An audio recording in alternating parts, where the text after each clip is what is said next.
There's a few important questions for the Chiefs heading into the season. After an offseason of change, what questions will define Kansas City's 2022 season? They've made it to the AFC Championship game 4 years in a row. They've been to a pair of Super Bowls, and they won a Super Bowl. But the Chiefs are in an interesting spot heading into the 2022 season. This version of the Chiefs aren't what people would expect to see in regards to a top-shelf contender. Patrick Mahomes and Travis Kelce remain as elite pieces, but that's about it. Chris Jones is pretty great, but fellow supporting cornerstones like Tyreek Hill and Tyrann Mathieu, they're gone. Now, despite that, General Manager Brett Veach has restocked the team with youth and depth instead of star power. That's a bold strategy, but it should, in theory, set the team up for long-term success. How long is it going to take for the Chiefs defense to settle in? We present that to the guys from day one, and then we slowly rebuild the thing with a couple of tweaks here and there. But it's all about going back and building a rock-solid foundation. Kansas City's defense has a brutal schedule and a lot of new faces, bringing different levels of expectations.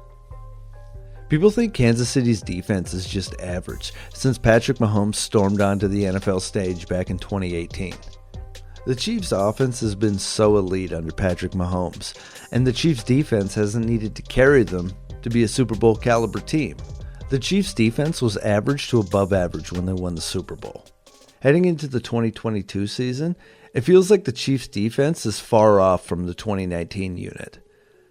The main reason people should keep their expectations low for the Chiefs' defense is just because the players are so new and young. The only multi-year proven starters on defense are on the defensive line.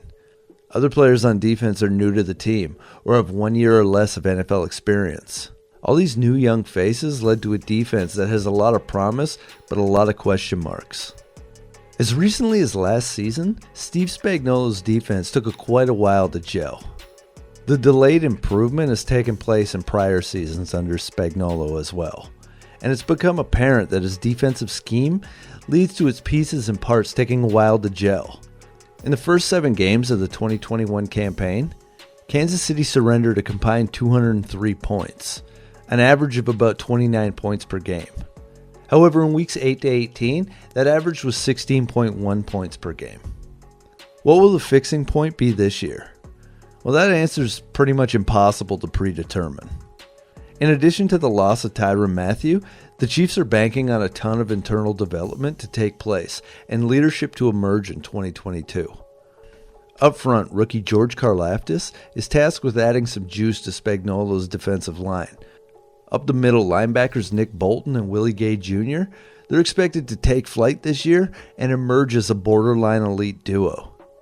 In the secondary, the Chiefs did a near-complete overhaul with the unit and look completely different than they did earlier this year. The Chiefs have a brutal early slate on the schedule this season, so things won't be easy out of the gate. If it takes too long for the team's defense to solidify, it could impact the final standings in a major way. If things move ahead of schedule, the Chiefs may be better than expected. Will the next evolution of Patrick Mahomes take place this year?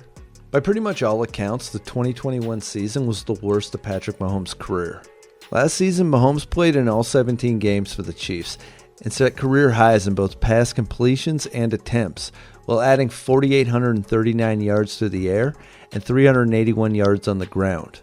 Mahomes recorded 39 total touchdowns in 2021, making the Pro Bowl for a 4th year in a row.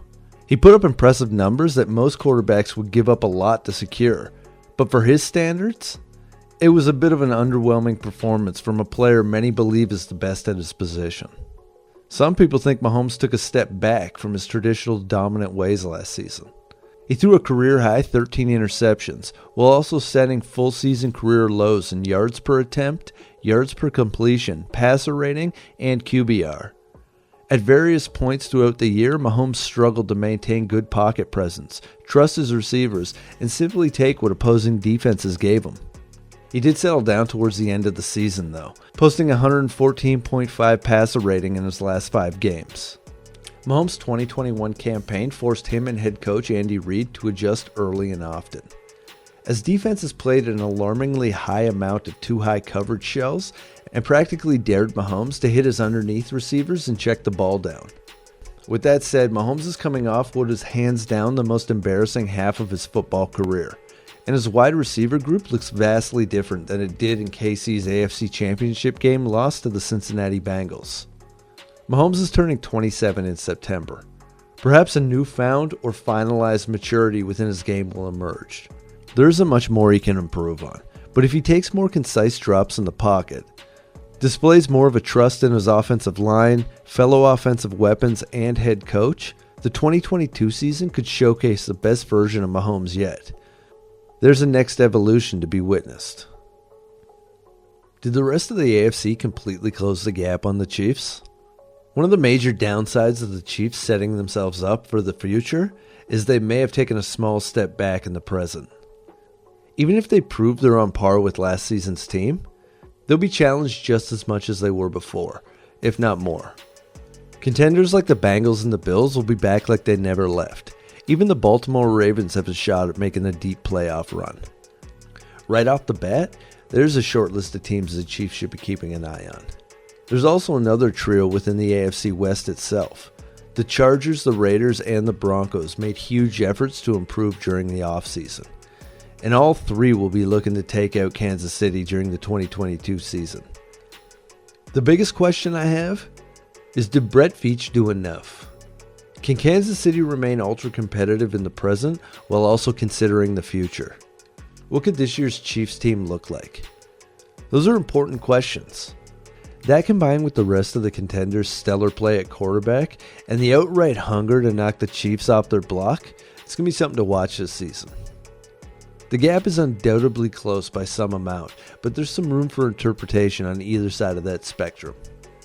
So can the Chiefs live up to the expectation that people have for them? It remains to be seen.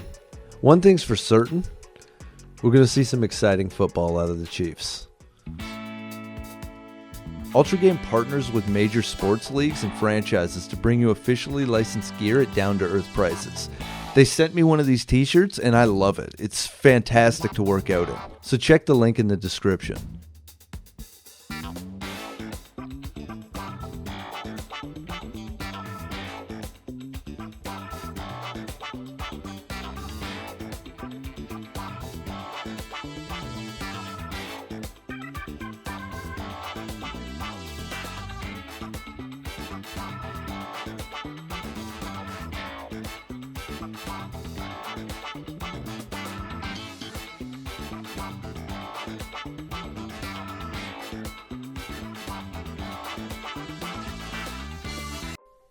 Hey, thanks for watching. I hope you liked the video.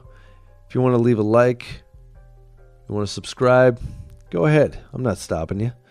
And yeah, stay tuned for the next one.